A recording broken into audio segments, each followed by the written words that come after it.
budget ng Pilipinas ay hawak lang ng dalawang tao. Hawak lang siya ni Congressman Zaldico at ni Congressman Martin Romualdez. Yan ang katotohanan. Kinuha nila yung budget ng DepEd at isa yan sa mga rason kung bakit ako nag-resign sa Department of Education. Hindi na ako papayag na sa susunod na taon, ganyan pa rin ang gawin nila at ako yung mananagot sa ginagawa nila. Wala kasi akong experience sa ganyan. At saka ang pagkakaintindi ko, pag in-approve na yan ng Office of the President, ibibigay na yan, dediretso na yun sa approval at trabaho ng Department of Education sa construction ng mga classroom. Nagulat ako, may humingi. Magkano ba ang amin dyan? Magkano ba ang amin dyan? So sinabi ko, hindi pwede ito.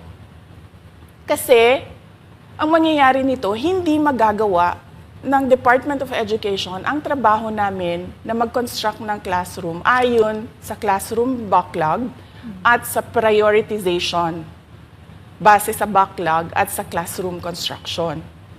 Unang-una, again, pangbubudol na naman po yan. Napakalaking pambubudol. Akala nila ang taong bayan hindi matalino. Matalino po. Sasagutin po natin yan. Una-una po, ang miyembro po ng appropriations is around 139. Ang vice chair po is around 56. Ang congressman po is 300. Meron po tayong mga senador na 24. Meron pong miyembro ng Bicameral Conference Committee after the budget deliberation ng House and Senate. Meron pa pong BICAM na mag-uusap ang dalawang upper chamber and lower chamber. Almost 30 po ang nag-attend yan in public. So hindi po totoo yan. Kung nagagawa niya po yan sa Davao, sa confidential fund na lustayin in 11 days ng 2.6 or 2.9 billion, kayang-kaya niya rin yan gawin pag siya po ang nakaupo at ang kanyang mga pananakot sa aming mga kongresista, hindi na po ito dapat palagpasin. Yun lang po, mamaya prepare kami magmi-meeting ho kami ng APRO, we will have a more detail for this. Mga liadro na to, kanino yan? Di mami po. Yan po yung mga dyan po nag-start yung collection. At least hindi nasasayang yung pera mo. Opo. Mataas na yung value. Mataas ang value. Basta chosen at ikaw din gusto mo. Oo. Michael Cacknew, guys. Opo. Balloon girl. Tapos pati turntable nila, Ben Cab eh. Not as of the moment, but rest assured, she is all-out support this round. Kung ano yung mga plano nyo sa Distrito 1 ang gusto nyo ipagpatuloy? Of course, I heard na you're proposing yung flood control project po. Ano po yung inyong aim po sa Distrito 1, especially sa flood control? Tell you honestly, hindi ko lang makamunahan si Mayor Joy Belmonte, but definitely there is a plan that we're very proud about, and that's one thing that I've been working on, and definitely the city has been working on it. Of course, sa pangunguna po ng inalusot ng Quezon si Mayor Joy. There was a study upon 2 years when I was running, when we were starting. Umpisa pa lang po yun ng isang research tungkol po sa flood problem ng buong Quezon City. And definitely, it is not alienated to people in our city na ang Distrito 1 po ang pinaka-apektado. And definitely, moving forward, we will pursue that project and that promise during the campaign. And definitely, as years go by, it is for us to show them that our promises are meant to give. Kung kayo po ang parang inanoint ng alyansa ng bagong Pilipinas sa Distrito 1, ano po ang inyong masasabi na kayo po ang inanoint ni Pangulong Marcos po dito sa inyong para sa Distrito 1? Definitely, we're very thankful. Ang alyansya, ang bagong Pilipinas has been nothing but very helpful. And definitely, sa Distrito 1, they have been nothing but generous sa lahat po ng aming mga proyekto, financial assistance, sa lahat po ng ahensya. We are nothing but grateful to the leadership sa ating liderato ni President Bongbong Marcos and to the rest of our leaders. Sir, specifically sa TV and entertainment industry, may plan po ba kayong i-file na legislation pa once na pinalag kayo ulit or policies para makatulong given na galing din kayo sa entertainment industry? moving forward po, definitely that is one of the things. No? I thank God for Chairman Doc De Venecia, Congressman Doc De Venecia. But rest assured, we just signed in the IRR yesterday of the Eddie Garcia bill, which covers up the whole welfare, no? Of all workers, ating mga manggagawa from behind and in front of the camera, which we're very thankful for. And moving forward po, definitely that is my responsibility coming from there. That is my family. So definitely po, we won't stop thinking of ways to help them as well. Thank you, sir. Thank you. Thank you. Maraming salamat.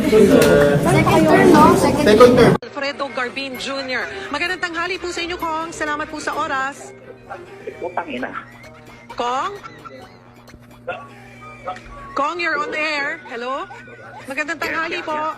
Magandang hapon po. Hindi lang si Quezon City 1st District Representative Arjo Ataide ang nakuhanan ng tinatawag na resibo.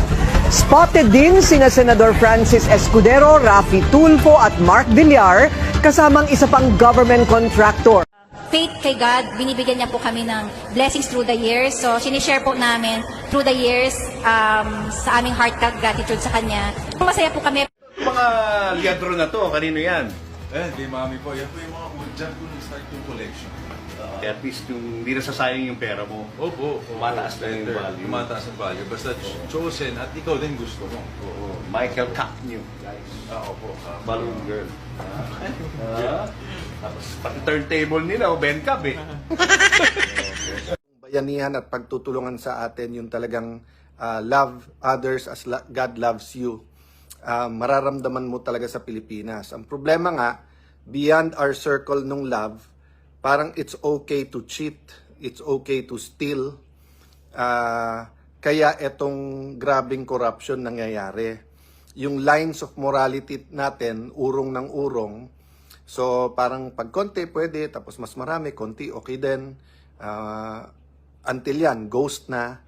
Then pag may balik, di ba may commercial nung araw, yung basurang tinapon mo, babalik din sa'yo. That's another way of saying kung ano itatanim mo, yan dinaanihin mo. And as a people, no, hindi ako nag-finger point na, as a people, we're all guilty from vote buying, to cheating, to stealing, to lying. Di ba? Sa Old Testament po, makikita nyo po doon, let me address myself to different Christian groups, but this applicable to lahat, di ba? Importante repentance. Wala po talagang pagbabago pag walang repentance. And pag mag-repent ka, pwede ka mag-repent para sa buong grupo, for the whole nation.